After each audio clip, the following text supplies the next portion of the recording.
Hi, everybody. Welcome to the Friday edition of Moohead Radio. I'm your host, a big and furry bovine, as we are back to talk Browns and Cavaliers today. And boy, I got some stuff that I want to get off my chest, But then that's what's kept me Wow. doing this for 22 years is just the insanity of the things that I'm reading that don't make any sense. And Bronk is sharing with us. He's in his basement, and let's see if I Oh, no, can. it's ground floor. It's not a basement. Oh, it is. It's a ground floor. All right. Yeah, the Christmas tree's still up, and Yeah, I'm gonna there have you to go. do this. There's the room. Oh yeah.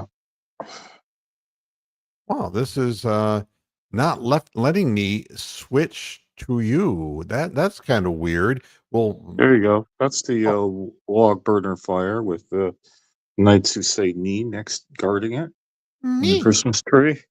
And there's one very fat cat at the God, moment, where's getting the all the heat. spit that it goes on? Well, there you go. And then that's looking out towards the Oh, wow. rest of the room. There you go. It's dark down there. It's cold down there too, because this is the only source of heat in this room. Interesting. So yeah, but anyway, And that's so boring. there you are. And but I've Happy New Year to you, Rick May, and to everybody out there in Moo Land. Happy fucking New Year. Same moo, same shit. No, I Same. like Happy to New think Year. that I am going to reinvent myself Oh God, not you and all these as an other on-air bozos. broadcaster as being more cynical and hateful than I was the year before. So Yeah, well, I think that's you've the already plan. bottomed out on that. So I mean, I think that we both have bottomed out on being cynical and hateful. So yeah. Well, here's the way the show starts today. Well, okay. And I'll tell you one thing. 2025 has pushed me very, very, very much closer in exposing Terry Pluto for the Oh phony, God. for the fake, for the hateful person that he is. Okay. Um, And it's getting close, folks. It's getting real close. Here's the headline, Terry Pluto's headline. How did Browns uh, coach Kevin Stefanski lose focus on offense in 2024? The stats show how Kevin Stefanski became a different coach. that doesn't even make sense. I mean, Ken Dorsey kind of was the explanation for that, I would think. Well, I Anyway, have go on. Yep, I want to explain this out, and not that I'm explaining it to Terry Pluto because Terry Pluto is a Explain to manipulator. somebody. Explain to somebody who they live in another country and really couldn't give a shit what Terry Pluto has to say about anything Right. anyway. So A explain lot of that to me. things. Uh, I'll give you a couple of examples. All right. Yeah, all right. How can the same players be on the floor for the Cleveland Cavaliers and they're 29-4 when last year they were such a disappointment in the playoffs? Exactly. Right. And in that Why instance, is it? yeah, I mean, it seems like we had the right players and we didn't get the right outcome. All right. No, And that's nobody sat there and said, well, JB Bickerstaff is the reason. But we kind of know better now, don't we? oh God, And yeah. I tried to tell everybody that the agents were just pissed off at the minutes their players were getting, how Bickerstaff was only interested in winning for himself. He wasn't Yep. playing to the strength of the team and the players that he had. We're Yeah. going to add John Grasshoff to the proceedings. Hi, John. And so what is it? We're going to point at Kevin Stefanski now and say, how did he lose focus on the offense? And let me be real concise about this. The game changes. The game evolves. The way the Kansas City Chiefs are winning this year is radically different than the way that they've won historically. Where's that huge downfield passing game? Where's the Patrick Mahomes throwing bombs to Tyreek Hill? Where is it? Where is it? Nowhere, my friend. And the answer is because it's nowhere in the NFL. The two safety defensive alignment has really thrown a lot of offensive coordinators to a loop. They don't know what under to the do. bus, basically, yeah. A lot of football now, and you see how the Chiefs are winning, they're doing it with time of possession. They're doing it with the middle of the field, but shorter down the field. And you're seeing their running game. Well, it's always bad decision making that has nothing to do with Kevin Stefanski that made him a different coach. Because the Cleveland Browns decided a couple years ago that, we're going to just become a downfield throwing team. That's what we need to be. And we're going to bring in Deshaun Watson, and we're going to change the whole concept. We're going to be in a shotgun and instead of play action mode. And nothing taught the Browns ownership anything. Well, what DePodesta does, I have no idea, because he's supposed to be in charge of something called analytics, and you'd think that he would be on top of how the league changes. Yeah. But it seems like the Cleveland Browns jumped on a dying phase of the NFL, and they lost everything that made Kevin Stefanski a successful coach. Stop pointing fingers, you fake Christian prick, Terry Pluto. You're a phony. Wow. You're a fake. You're not a real Christian man, because a Christian man wouldn't have done what you did. And I will expose you in 2025. I swear to God, I will. Asshole. Here's the bottom, and it's not a personal thing. He didn't do it to me. I got no personal grudge. I do now. At any rate, here's the story. Kevin Stefanski has Baker Mayfield as his quarterback, and this is what throws so many fans off. They're on the Baker train, and I understand, you're looking for what might seem like the good old days, and the good old days weren't really as good as what you remember them to be, because it was 1 year and then all of a sudden it was back to 8 and 9 and it was back into hell again. But I can understand why people might think that way. But if you look at what they were doing, and go back and watch the highlights of the 2020 season, and you'll see what they were doing successfully. For one thing, you had Nick Chubb running the ball and running for that was his premium year. That was his best year. Over 5 yards a carry, up to the time that he got critically injured here. So, you had the running game.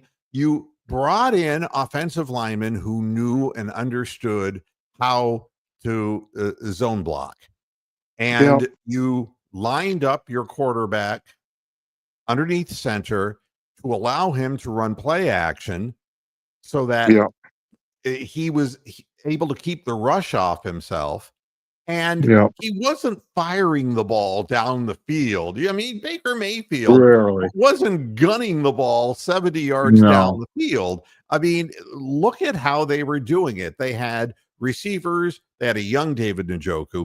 They had Landry, OBJ, and they had Landry, and they were using the middle of the field a lot. And Baker Mayfield, when he wasn't throwing out of the pocket down the middle of the field and right down the seam, basically, they would run plays that allowed him to roll out to the right. Naked bootlegs, so that it cut off half the field, and you would throw it to somebody cutting down, like Hollywood Higgins or somebody of that ilk. That's exactly I remember it well. Yep, but people seem to have forgotten. They've turned him into this downfield throwing demon, and that's not what it was. He didn't throw passes over 40 yards. No, Right, no. I right. mean, and he didn't have to because it was all about possessing the ball, getting first downs, and they scored plenty of points. It's a problem. They had a winning record, and everybody went home happy. But now all of a sudden, they decide to make a change to say we're out of the under center alignment. We're going to go into a shotgun alignment, which changes the blocking schemes now, and it changes the role of your running backs as well. So suddenly, a guy who's the best running back in football is forced to become a second banana or a third banana in a situation where everybody knows when the ball is going to be snapped to Watson, if Chubb is going to get the ball, it's going to be 4 yards behind the line of scrimmage. And his great strength was his vision and his ability to make quick cuts and find daylight. And instead, this suddenly allowed the defense to come in and rush and blitz and do all kinds of things. Yeah, And meet him at the Watson, point of handoff half the time. I mean, how many tackles for loss did that stupid system have? that's You know? exactly right. That's exactly right. And hello to John Grassoff officially now, as I see he's in the studio safely without any wounds. So you change the scheme on somebody, and then afterwards you say, "What happened?" And it's not Kevin Stefanski. You're the same offensive lineman you were praising so many years before are old and crippled. Correct. They're in their 30s now, and they're dead. And, and even Joel Bitonio saying, I don't have anything to say about the future. I still love Cleveland, love playing here, but the whole concept was ruined. And with it, the whole offense ruined. Now, no one who does not know how to spell Howard Cosell's name should be in the chat room. So I'm sorry, we're not doing that. Oh, I can't see the chat anyway. So Oh yeah, if you want me Guy to who- comment on something, put it up on the screen, then I'll see it, because I'm not going to have the chat window open. Oh no, this is just another fake person trying to get on the air. We got the reach around section of the program. Yeah. 2025 smarter cow. So the stats will show that the offense sucked. But yeah, what are you going to say? That you're going to point at Kevin Stefanski and say he's the cause? There's only one blame him, cause. When you decide in midstream to change what you're doing, you take the greatest strength away from the head coach whose offensive scheme was predicated on ball control and not making mistakes. And you're forcing pressure on the quarterback, which induces errors. And it created an environment that was unplayable in, that players did their worst instead of their best. And the whole thing blew up. And that is what happened to the Cleveland Browns. Here's another thing I'll tell you. Okay. Back when, before the injury to Aaron Rodgers, when it was announced that Aaron Rodgers was going to play for the Jets, and I said, if they think that guy is going to turn around the fortunes of a franchise like the Jets, give me a fucking break. That is not going to happen. So he gets injured within 3 plays of the game, and he's gone for the season. And he comes back this year, and now even he's acknowledging this might be my last NFL season. And it's like, they didn't take care of him in any way. They didn't give him any help on the, No. They fired the head coach who he never played for because there was allegedly a strained relationship they were suggesting. And they fired Saleh when they were 2-3 and went to hell worse after that. The players weren't involved in the team whatsoever. They just gave up. They just quit like the Jets always do and like the Browns always do. Yeah. Meanwhile, the Chiefs just keep on rumbling along because they don't live to play the game one way. They analyze what is being done to them defensively and how they can counteract it. The Browns had no counteracting ability because you would think that they would have more running backs, not fewer running backs than they had in 2020. But you'd be wrong, because when Kareem Hunt was playing in 2020, he was a force. Yeah. And He and got he 800 and the yards. Chiefs said we can use him because we actually have a running blocking scheme and we can actually use him. And he gained like 700 yards for them. And instead, what we have is Jerome Ford. And Jerome Ford can't stay healthy to save his soul. He can run in a straight line real fast, but he really doesn't have good field vision. And besides that, we don't have anybody. I mean, Deontay Foreman, he's might as well be George Foreman. And somebody should stick him in a grill. I got no idea what the idea was. You decided that you were going to invest in certain wide receivers. And so the Jerry Jeudy name comes up and they say, well, Mr. Moohead, that was a great addition. Jerry Jeudy. And I said, well, why is Jerry Jeudy only look good when Jameis Winston is playing? Well, tell me, Moo. Why is Jameis Winston not playing the final game of the season? And the answer is that Jameis Winston would throw the ball down the field and made too many errors, and he threw too many interceptions, and that pissed somebody off. And so they're going to sit him down and decide we're going to fucking tank, and that's the end of that. Yeah. Mm-hmm. But look at the wide receivers. People are saying, well, the sky's the limit for Jerry Jeudy. And I'm saying, oh, no. That's not the case. As long as you line up Elijah Moore on the other side, you don't have enough wide receivers. And you never have. Jerry Jeudy will just become another frustrated single wide receiver who has the ability to do something but needs help. Like everybody needs help. We all need help, some more than others. And then there's the comparison to the Cavaliers, in which, I'm going to play J.B. Bickerstaff. I'm going to play Donovan Mitchell 40 minutes a game. That's what I'm going to do, because he's the guy who can score the most points. Don't you love linear thinking like that? The stupid pinhead. I mean, without getting your bench involved? No, I'm only playing 7 deep. But what are the rest of the guys doing over there? Are they picking their ass? What are they doing? And the answer is they're not engaged. They're not interested. And it's like, oh, no. Evan Mobley does not touch the ball except down low. We want him to block shots. We want him to do what Jared Allen does. And no, we're not going to let him shoot 3-point shots. We're not going to let him do that. And a funny thing happened.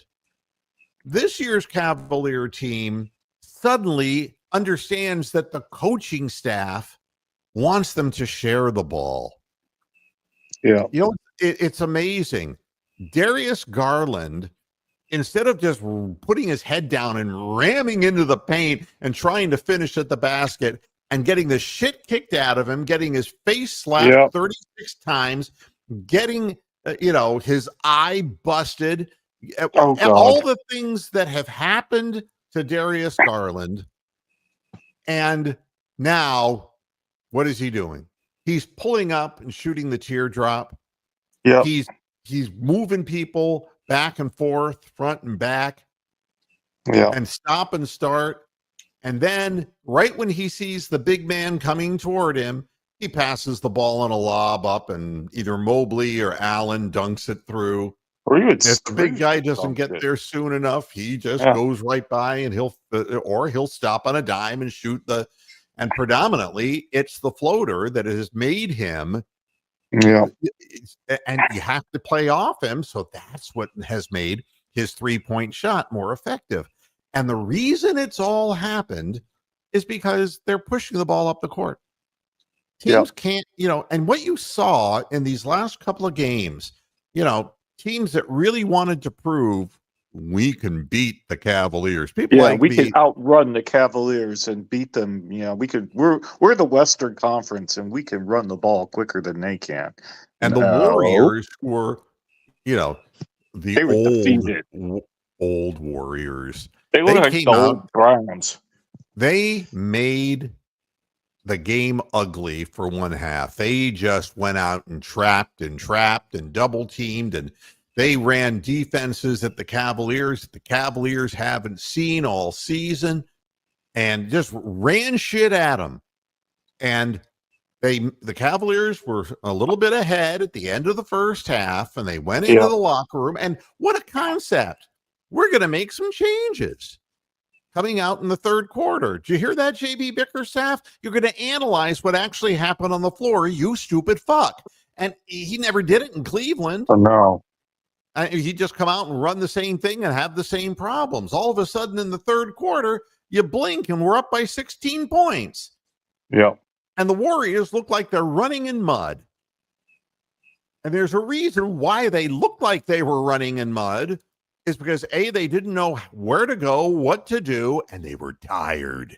They're old. Yep. They're a vestige of what they used to be. They're a bunch of records and accomplishments in the past. The NBA is living in the past. Nobody wants to hear about LeBron James and Steph Curry anymore.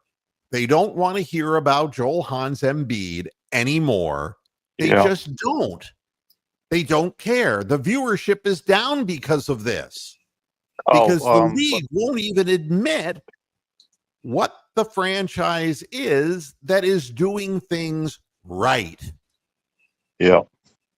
Well, I watched that Lakers Warriors game on Christmas Day. It was supposedly marquee matchup. I think it started about 11 o'clock my time in the evening or whatever.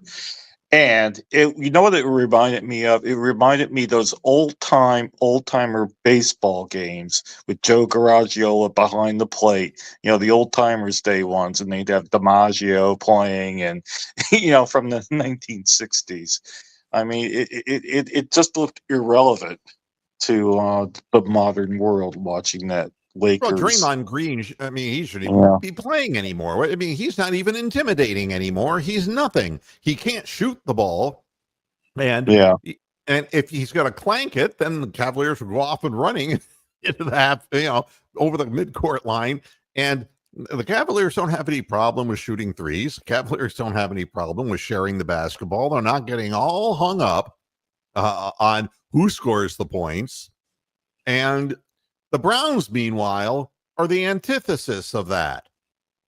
Every time Jimmy Haslam sees that doggy in the window, the one with the waggly tail, he's got to have him that puppy.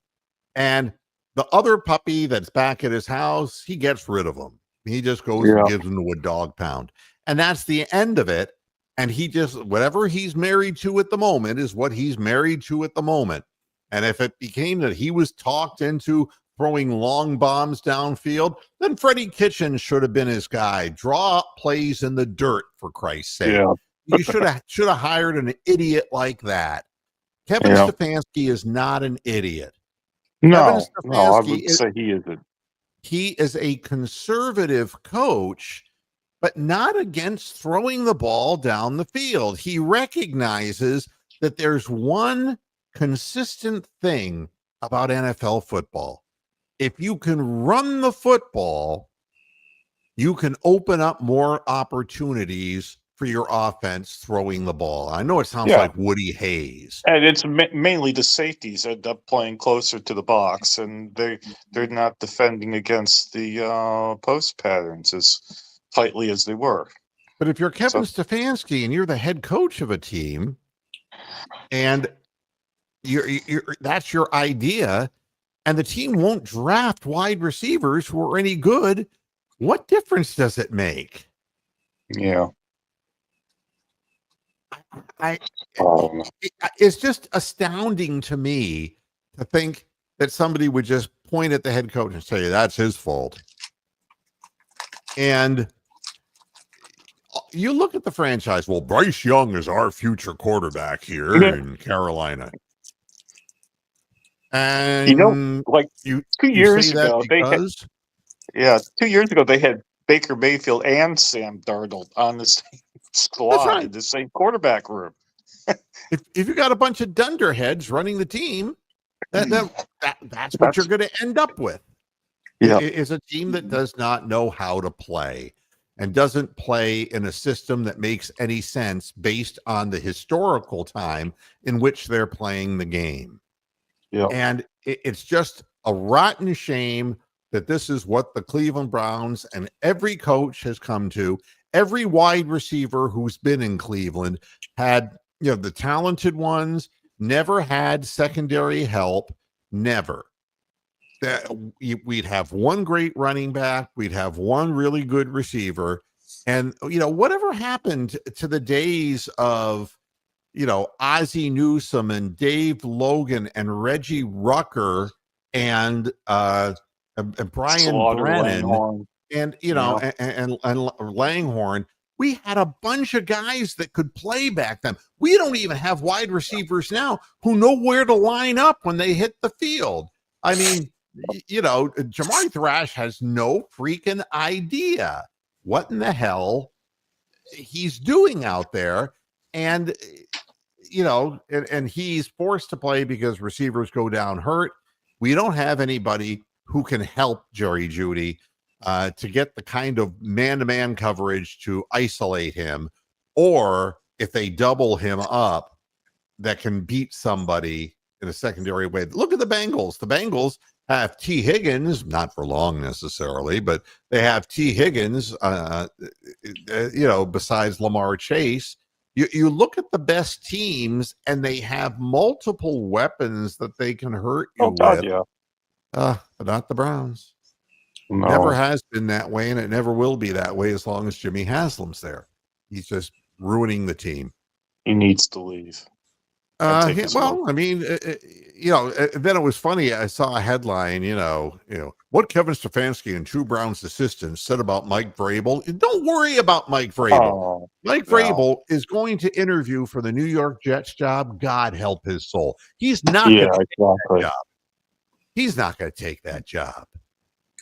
That's the worst fucking job that anybody could take, along with the Browns head coach job. That's the worst job in the league. The Jets are probably the worst franchise, all told. You got Carolina, you got the Browns, you got Jacksonville. Yeah, that's the top four. And then you got the Patriots without Brady and Belichick, with Kraft, So, the Browns site online, Browns need to contain Derrick Henry. It's like the team isn't even going to be in the game. They're not even going to be close. I mean, this is going to be a wipeout. It's tomorrow at 4:30. Place there so nobody can see it. Don't you understand? Nobody gives a fuck. Internationally, they'll be humiliated from 5 different fucking continents because it's the only game on. The Cleveland Browns have ruined things for the Cleveland Cavaliers. The Cleveland Cavaliers have won a world championship, but still will not be acknowledged by the national press when they're 29-4. And that's all because of Jimmy fucking Haslam. It's all because of the way that franchise is run. It makes people say bad things about Northeast Ohio and the city of Cleveland. It makes everybody just kind of chuckle when they hear the reference of Cleveland in any sports team. They made fun of the Guardians, and look how far the Guardians went without any payroll to speak of. Yeah. But nobody takes them seriously because of this franchise. If this franchise would leave, the city of Cleveland would be better. The other sports franchises would be better. Yeah. What's up, John? Hey, did you hear Mike Florio's comment on what he thought about Haslam? What did Mike Florio say? I caught something out of the corner of my eye. Yeah, no, I'm asking you because I I heard a little bit of it, and I'm wondering why is he all pissed off at Haslam? But Because that's it gives him audience. Florio has been one of the big people who was ripping on Deshaun Watson and playing holier than thou along with Rich Eisen. These guys, they got to find an audience. And if it's quiet, if there isn't very much happening at a given moment, you just bring Cleveland into the equation. What Florio, from what I gather, was talking about was that the entire attitude within the organization had just dropped, that the players are just no longer reined in, that they're not even interested in playing in that environment. That and that it was predicated on Haslam. And you know, you got the city of Cleveland now saying that Haslam should sell the team, and like you can't force a man to sell something that he paid for. You can't do that. Right. So but containing Derrick Henry doesn't mean a goddamn thing. Quite honestly, it doesn't mean a damn thing. No. I mean, they'll pass you to death. They'll run you to death because the players simply don't want to play. No, the reason that Zappy is starting is not due to color. It is because they are tanking and intentionally trying to lose. God forbid if Winston played, what if he had another 400-plus yard outing? They can't afford to have that happen. They have to lose to get draft picks that they will fuck up. All right? There are rumors that are speculative at this point that the Cleveland Browns are looking at moving Andrew Berry up, and just to be the money guy, the cap guy, to get a football general manager in. It would be a good idea, but the problem is if that brain trust is going to choose that person, it will be tainted and ruined. The fact is Jimmy Haslam cannot be anything but a yes man. He cannot sit there and try to make decisions himself and force those decisions on other people, or else it'll just, and how are you going to stop?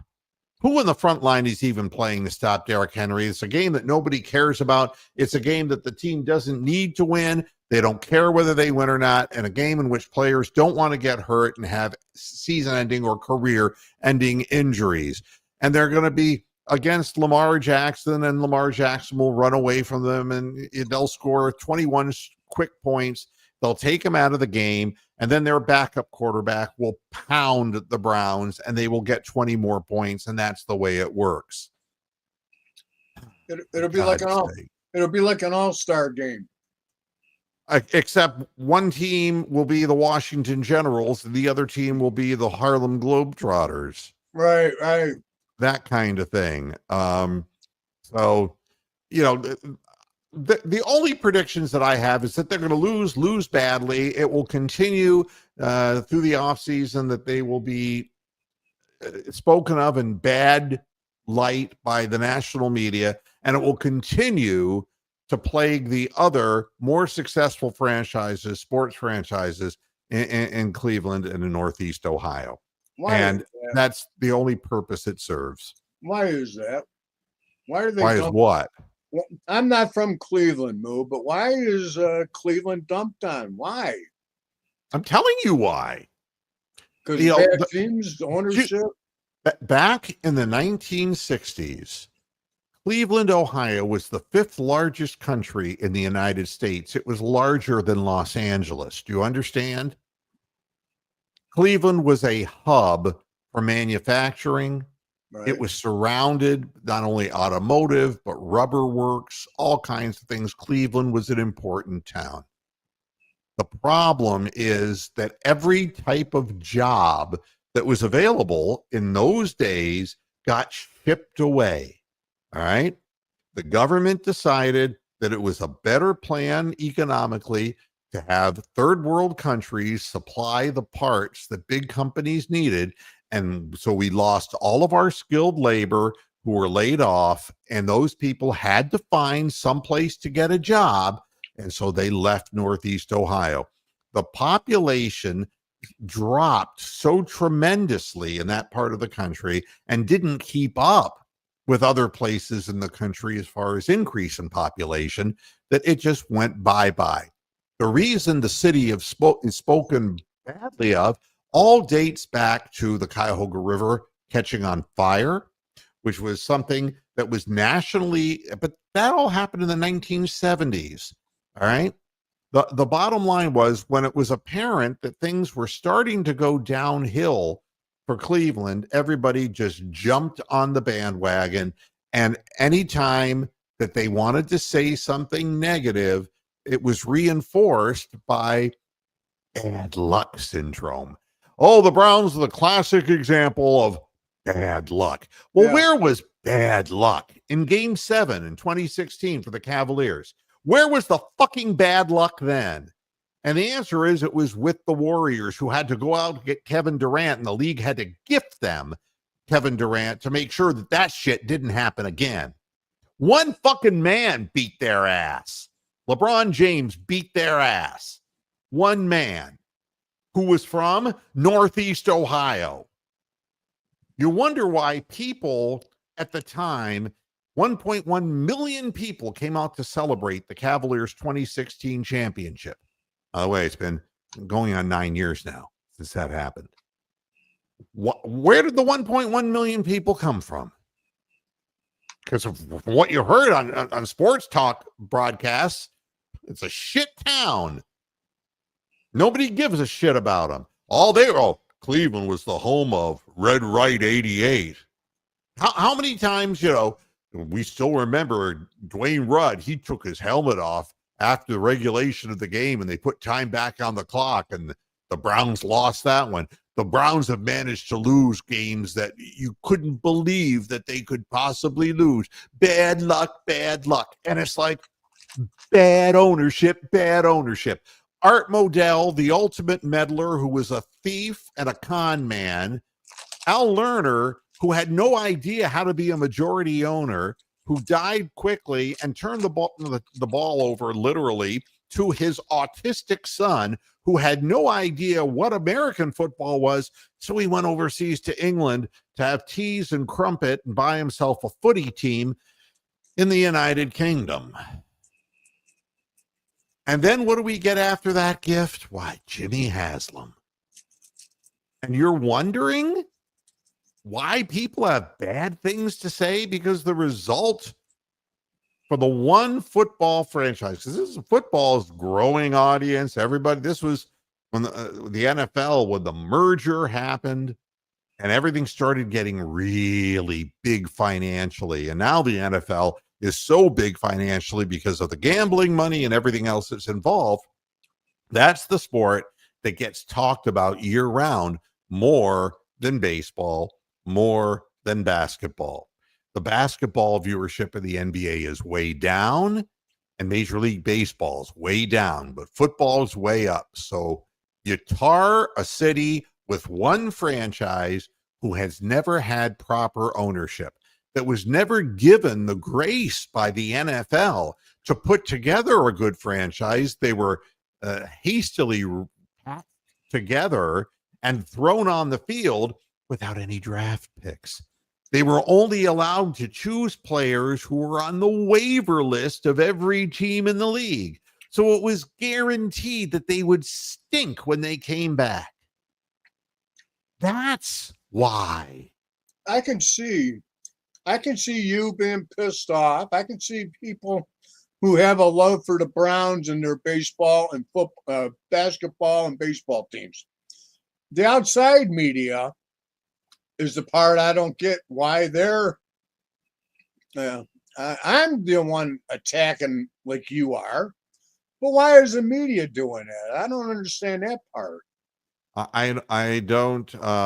Oh, Bronx. Sorry about that, Bronx. Nice to have you Oh, back. I kicked myself out like twice, and then I've been sitting backstage with very little to say anyway, so you haven't missed anything.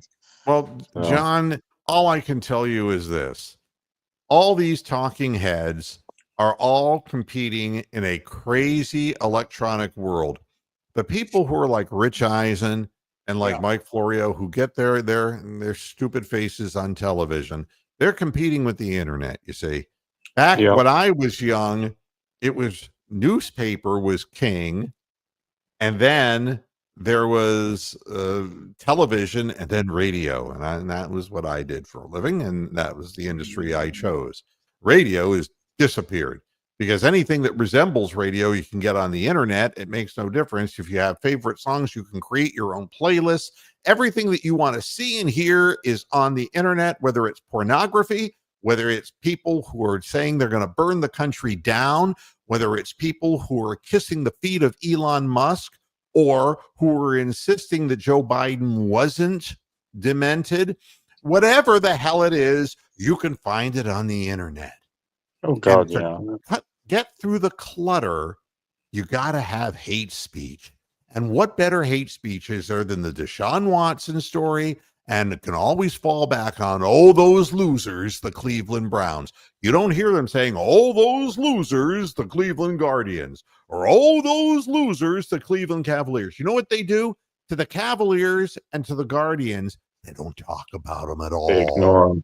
That's what they do. And the one team they can always bang, and it's what the Jets are, you know, that it's been since 2016, since, or 2014, since the Yankees won a World Series. They'll use the population of the market to make the Aaron Rodgers story bigger and bigger, whatever. But they're not even going to talk about Cleveland. Anybody, you ever go on the internet and say, where's all the Indiana Pacers talk? Yeah. It fucking isn't there. It's like, oh man, I was here to hear about the Sacramento Kings. Yeah. Or No, fucking it's Oklahoma not there. City for that matter. And they're Yep. second best record in the league. I want to Memphis tell you that. Grizzlies. I wanted to tell you that. And I'm glad that you mentioned this. Oklahoma City. They were pimping a new service called Gemini on the Android phone platform. Yeah, it pops up on my fucking phone every now and then. Artificial intelligence, right? Yeah. And so, as if I need any more intelligence. No. So I said to it, I said, who is the best team in the NBA? Ooh, fair question. And it said, the Oklahoma City Thunder. Oh. And I was like, that's not true. It's not true, but they're in the top. It's not true. 5. And you want to know why? And I said, which team is better, the Oklahoma City Thunder or the Cleveland Cavaliers? The Oklahoma City Thunder, because they have. Why and is then it proceeds. And this is what passes for artificial intelligence on the internet, because they have, Gilgeous Alexander, who is a great young player, which I agree with. Yep. He is. Now, got Josh Giddey. Yeah, he's sort of like a white, bushy-haired guy that shoots threes and probably averages about the same amount of points as Karis LeVert does. Giddey, or is he on Chicago? I don't know. Now you see, this is the thing that I love about this.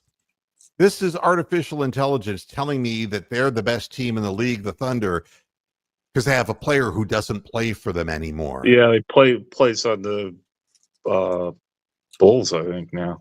Yeah, that's right. Is it right? All right. That's right. He plays for the Bulls. Yep. Am I smarter than the AI guy? Wow. And then you know what else it said? What else did it say? And the Cavaliers have JB Bickerstaff as their coach. And it's like, well, there you go. No, we don't. No, it hasn't had a serious upgrade then, that Gemini. You have big, fat, ignorant people like Charles Barkley saying, right now, if they were healthy, I would give the Sixers, if they were in a series with the Cavaliers, the Sixers would win it every time. The Sixers will win it every time, because the only team that I have any belief in the East is the Boston Celtics. Yeah, whatever. And that's what you have on the NBA broadcasts. And keep demeaning the Cavaliers. Don't keep them hungry. Keep them sharp. Yeah, And the other day, the Lakers game, and you know how I watch the games. So I always get it's always the home broadcast on, these things. And the Lakers guys, who are relatively famous announcers, but their names escape me, were very complimentary of the Cavs, partly because we were beating their fucking ass upside the head, but they were actually downright complimentary and wondering why the Cavs aren't getting more acknowledgement. They actually came out and said that. So, but that's the local TV guys to the local LA market. That wasn't the national. That wasn't the national, like UB Brown or whatever, Fred Van Gundy or whatever. Tony, if this is really Tony, turn your camera on. And there he is. Okay. That is, I was just making sure. Okay. Tony the calf. How are you? Whoa. Does he have a calf injury? I mean, let's hear about the Cavs today. Who's hurt? Who's not playing? Okoro. I just was Obviously pulling this still up right dead. now. We're on the same We're on the same wavelength here. wavelength. Yeah. Well, yeah, we are like only mainline Isaac here. Okoro and doubtful is Sam Merrill. Sam Merrill rolled an ankle. Sam They're Merrill's not always going to rush doubtful. him back. There's no reason to, especially on the last game of a road trip. This is the hardest game. Is the one before you go back home. Isaac Okoro, he is running in practice, but he is not doing a lot of work, cutting and things of that nature. Yeah. But he is up and running, but he's not ready yet. And Luke Travers and Amani Bates, those guys are on a two-way, so they're not going to be on the bench. The killer is that Luka Doncic is out. Doncic is out for the Mavericks because of that calf injury. Dante Exum with his wrist. Najee Marshall was suspended from the league. And P.J. Washington is questionable, as well as Max Kleber with an oblique. So, I was looking up the Mavericks, and if you take Luka Doncic and you take him out of the equation, they're going to have some really big games from Kyrie Irving, for one. He's going to have a big game, and then they're going to, and then they're going to have to get some scoring from the guards, and they're going to have to throw up threes if they're going to win this game. And the Cavaliers are probably, they were probably pretty excited that they won in Los Angeles, which is a big to do. They won in Golden State. That was a big to-do. They probably partied in L.A.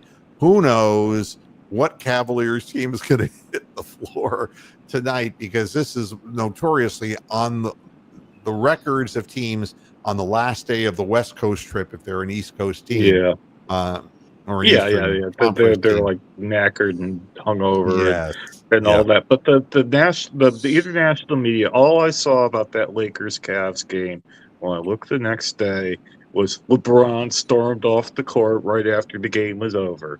And that's all that was apparently happened in that game, according to the international media. So fuck them, fuck everybody, go Cavs, Yeah. But so there you go. Hi, Big Lurker. It's good to see you. Hey, in Big the Lurker. Room. You the man. I wonder if Big Lurker was watching the darts today. I mean, that's the big thing that's going on here. World Dart Championship. I saw a great little interview with Evan Mobley, and where they were having him in front of a screen explaining some of the the sets that the Cavaliers are running. And the quiet one, he's like the quiet Beatle. He's the guy, George Harrison. He is becoming a great player before our eyes. And the question was before the season began, it's like, boy, have we wasted our investment? Has he reached the ceiling? It's like, well, maybe the way that JB Bickerstaff had lowered the ceiling, but now all of a sudden he has the ability and the green light to handle the ball at the top of the key, to beat people with the long stride first step, and length to show that he has a fade, a mid-range fade, and a 3-point shot, and he's still playing great defense, and he's quiet. Yeah. He's a leader. I was having a conversation back and forth with Mac Perry on Twitter, and he brought up the name, and it was the same name that I had in my mind, and that's Tim Duncan, the quiet leader, the glue of a team. And it's easy to see some of the oh wow stuff that Donovan Mitchell does, or the oh wow stuff that Darius Garland can do, and some of the 3-point shooting. But when push comes to shove, all that excitement, it's who comes to play every day. And I think what you saw in Los Angeles is if they could ever get Jarrett Allen to play hard night in and night out, this is a championship team. That's what I'm telling you. I don't know what it will take to get Jarrett Allen to play that hard game in, game out.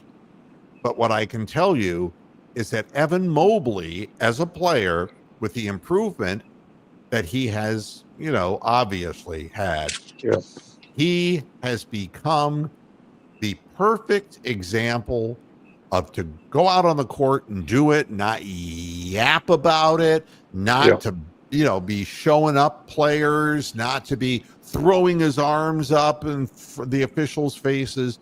He's a get it done kind of guy. Yeah. And the way he's evolving right now, this is a guy who's going to be a team leader for a long time. He was obviously raised well, and he's not one of these like prima donna all flop on the ground and moan about calls going against you or stuff like that. And Tim Duncan's interesting thing to bring up, because I honestly don't know what Tim Duncan's voice sounds like. If you play the recording of Tim Duncan, I wouldn't know what he sounded like, and I wouldn't know Evan Mobley. I probably wouldn't be able to identify him either.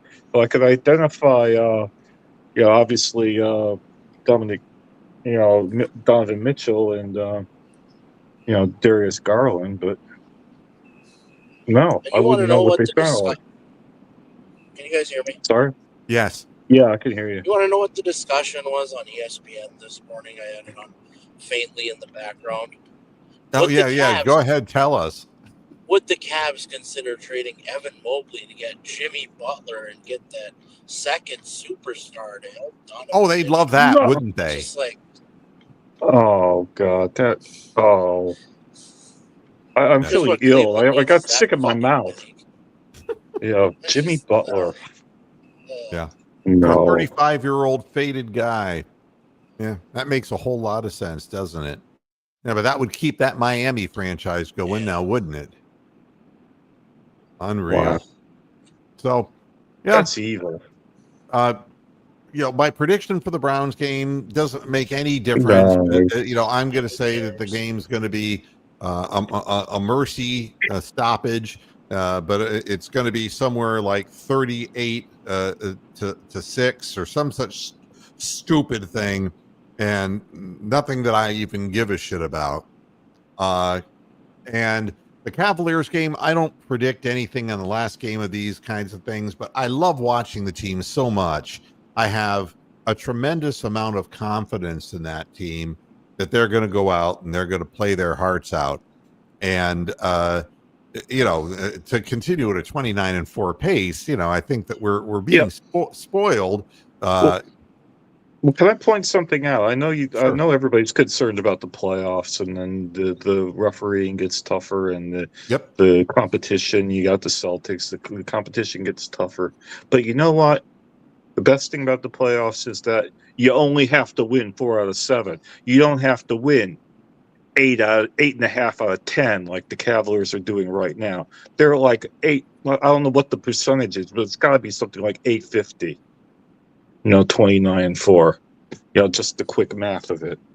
So you don't have to play that well. You just have to win 4 out of 7. You don't have to win 6 out of 7. Yeah, they were bandying about on Twitter. They were saying, how many All-Stars 72 really wins. do you think the Cavaliers have? Well, And none, according to the voting. The Right. fucking LaMelo Ball or whatever is leading the That's right. backcourt. I mean, Because- what Why a disgusting you thing don't that let the is. fans choose the fucking all-stars. Well, but again, it just shows where people's heads are at and why viewership is down.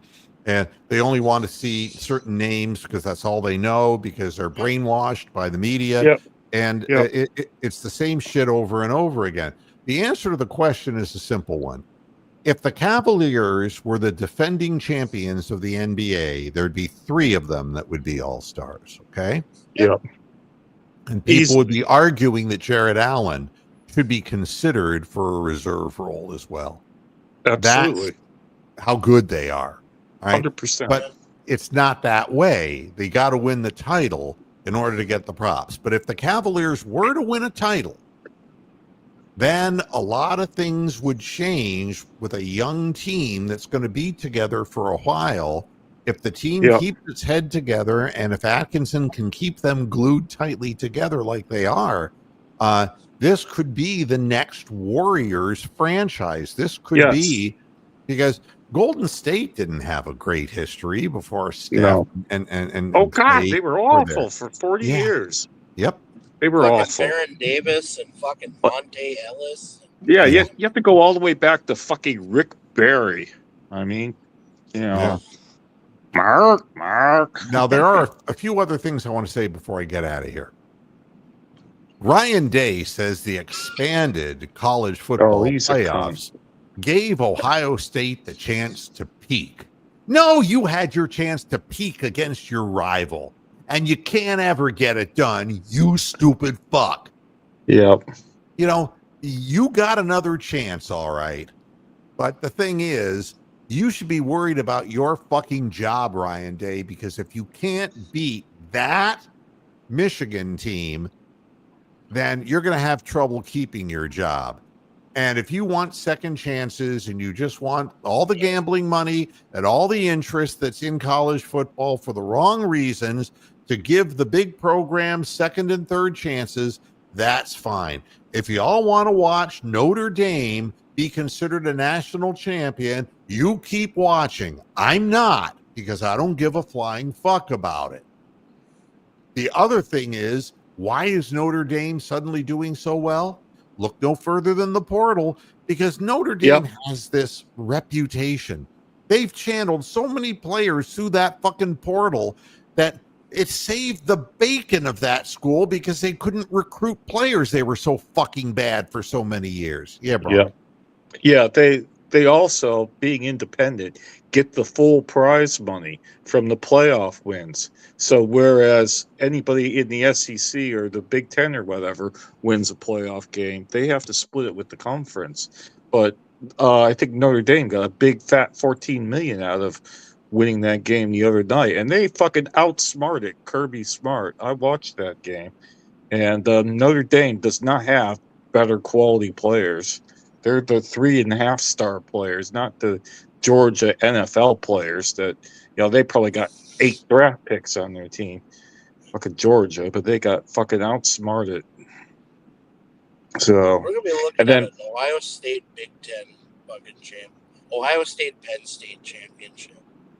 Well, really sign up for that? Penn State's a bit of a paper tiger, paper lion, if I can say that one. James Franklin, I mean, he's as timely as Benjamin Franklin. Yeah, I don't know, man. But the other thing I learned, the other thing I learned was that in England, you can actually bet on NCAA player props, whereas apparently that is not legal in America because it's obviously a college sport. So I actually had £5 on Jermaine Smith getting a touchdown in the Oregon game, and that came up in the first fucking minute. I thought, what the fuck? Yeah, I ended up getting Did you bet your life savings on Cam? No, it's $5. Arizona State. Tony, to watch these sports games, particularly the Cavs, I go on gambling sites that stream the Yeah. video from America, and and to be able to allow to be doing that, you have to be a Oh customer. shit. You have to put your money on it. So that's how it works. So, but yeah, I won money on fucking Jermaine Smith in the first minute of the game. I thought, oh well, that was easy. Nice. You know. And they lure you in so many ways. This is bothering me. If you didn't read this in the room, that is John Grassoff. What's Oh John? shit. Oh Yeah, he had no. to get off the show. Yeah, this is all I need. This is all anyone needs. This is Oh, just if we upset John and made his blood pressure go up or something. no. I Who mean, this knows? is something about blood Probably got work, health and problems, I'm not Yeah. feeling real good about that either. Last thing I wanted to talk about: Indiana quarterback Curtis Rourke played on a torn ACL and is set for surgery. You know, welcome to the new college football playoffs, the new college Franchise. football plan. You know, don't you see? You got your money, the NIL for players, and they created a goddamn portal. Players rush on the portal. They get brought into programs like sheep to the slaughter, and they're going to Yeah. go to these big programs playing longer seasons. They're going to get their legs and arms and just ripped to shreds. And they're never going to make it to the NFL because their bodies will already be broken.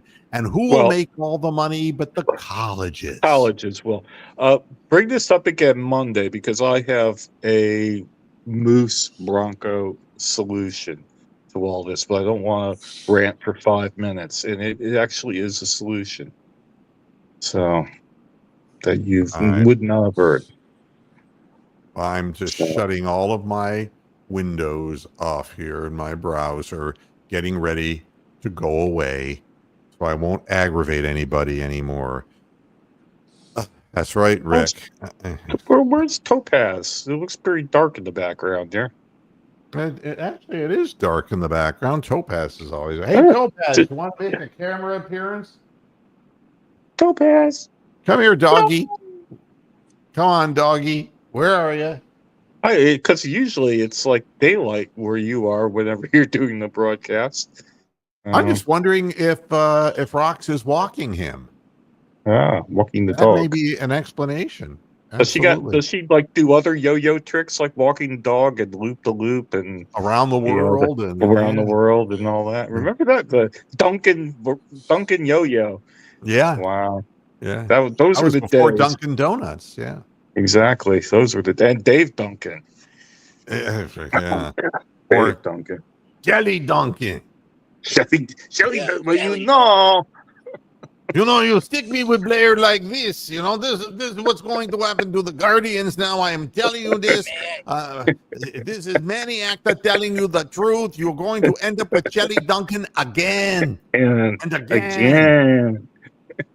Ron Shane is making the bold prediction 120 to 109. Yeah, that's from your mouth to the reality of the world. Let's hope that's the I case, think that's better than the spread. Probably about what the over is. Isadora Duncan, yeah. Yeah, and there is an actress whose last name was Duncan. Oh, Sandy Duncan. The Sandy one with Duncan. the eye, the one with the glass eye or whatever. That's exactly right. Very good. And let's see if we can think of one more Duncan before we get out of here.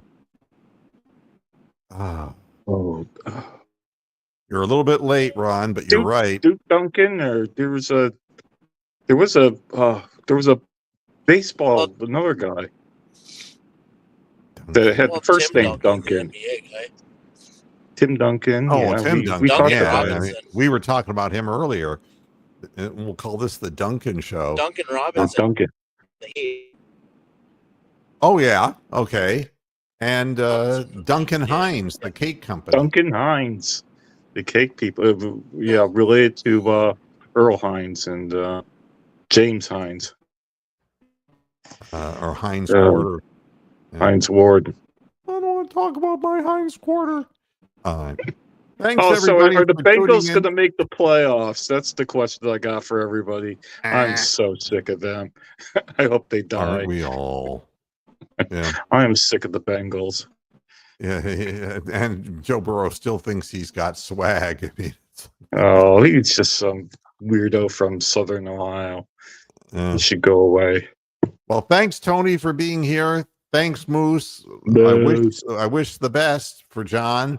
I hope everything is okay and under control there. And we'll be back again tomorrow because we have the Browns halftime and post game show tomorrow. Oh yeah, it's Saturday. Game starts 4:30 in the afternoon and is on ESPN/ABC. So oh God, that means check your local listings. Yeah, that's what it's going to amount to. WEWS may be broadcasting the game in Cleveland area, but it's a national game, so you'll find it if you really are in the my mood. cats are all excited about the Browns. Look at them; they're up for it. That's a carcass cat. That is enormous. He's probably bigger than Topaz. He is big. Yeah, he is. He looks like a bear rug. He's 9 kilos minimum. 9. All right. That's like about 20 pounds. I got to get the hell out of here. Thanks. Get the hell out of here. Yep. And everybody, I'll see you tomorrow at halftime. Until then, hasta la tomorrow, vista, Saturday. Great way for you. Good night. Please.